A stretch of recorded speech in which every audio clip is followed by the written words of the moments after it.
U.S. will withdraw from the Paris Climate Agreement, and we are joined now by the Treasury Secretary of the United States, Steven Mnuchin. Secretary, first of all, a lot of us were surprised at the unequivocal nature of the president's comments announcing the withdrawal. There was some indication that at the last minute he was changing things, softening his resistance to the Paris Accord. I didn't hear much softening, did you? No, I think the president was willing to listen to all the arguments, but it was very clear. He stood by his original decision. And this isn't about the environment. People shouldn't be confused. This was not a good deal for the United States. As the president said, we've been one of the leaders in reducing carbon. We've been reducing our emissions. We've been one of the best countries for the environment. And the president's committed to renegotiating the deal, but a deal that's fair for us. How exactly would he renegotiate? Would he bring the Senate involved? You know, President Obama, of course, did not involve the Senate. Some people thought that might be what President Trump would do, would hand it over to the Senate. He didn't. But will he involve Congress more than his predecessor did? Well, I think the first thing he's going to do is make sure that it's a negotiation and a deal that's good for the American public. And as he said, this is a deal where China was able to continue to increase their emissions. Germany continues to do various things. In the United States, where we voluntarily have reduced by over 16%, we were being penalized. So the first issue is that the president will sit down and have people negotiate with other countries and make sure that he's comfortable with a good deal. And then he'll decide whether he ratifies it or he wants to bring it to Congress. Secretary, a lot of us were very pleased to hear the president mention tax cuts. There has been this sort of discussion within the White House and with Congress as to whether those tax cuts could be passed by a simple majority, which would mean changing the filibuster rule in the Senate. Senator McConnell has said, no, we will not change the filibuster rule. The president has said that would be a great thing if you could do that. Are you guys coming to loggerheads on that? Not at all. First of all, let me say, we've been very, very focused on tax reform since the president was elected. Matter of fact, I've been working on this with him for over a year during the campaign. And the president is committed simplifying personal taxes, delivering a middle-income tax cut, and making business taxes competitive. And we've been working very closely with the House and the Senate. I'd like to think this will be bipartisan. These are about issues that are good for the American public, about creating jobs, good for small business.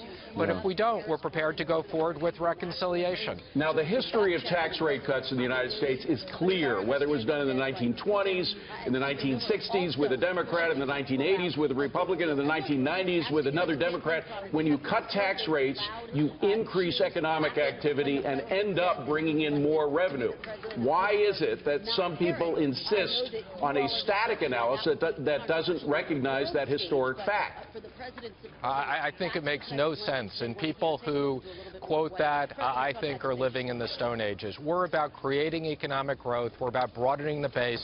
And we're going to make sure that this is tax reform, not just tax cuts, and that they're paid for. But even one of the members of your own, of the White House itself, the OMB director, has said that it should be a static analysis by which the tax cuts are judged.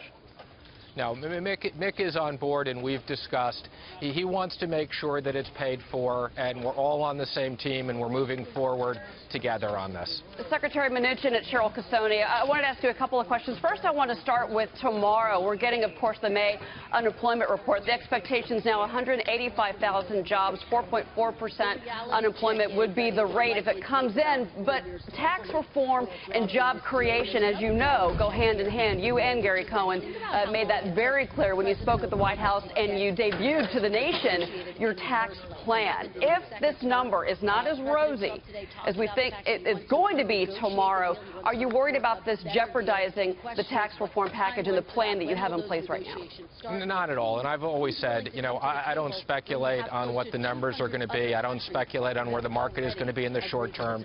You can see the market is reflecting confidence in the Trump administration economic policies.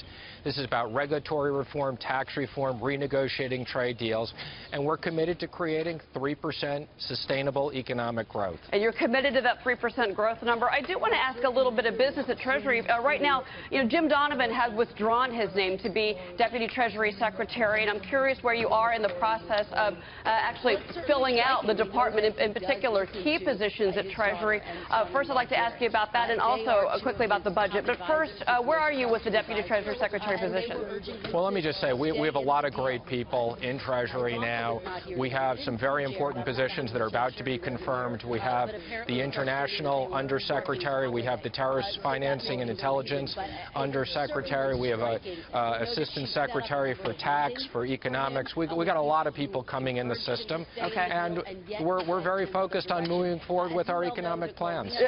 Secretary, I do know that you need to leave, but really quick, just yes or no, do you think that you can get Congress to agree to increase the debt limit in August? I know that you said it was an urgent matter. Yes or no, how are you feeling? Well, we're going to get it increased. The credit of the United States is the utmost, and I've said to Congress they should do it as quickly as they can, but we are very focused on working with them, and I'm confident we'll get there before there's an issue. And we are very grateful to you for taking the time out on this busy day to talk to us here. Secretary Mnuchin, thank you very much. Really appreciate it. Best of luck to you. Thank you.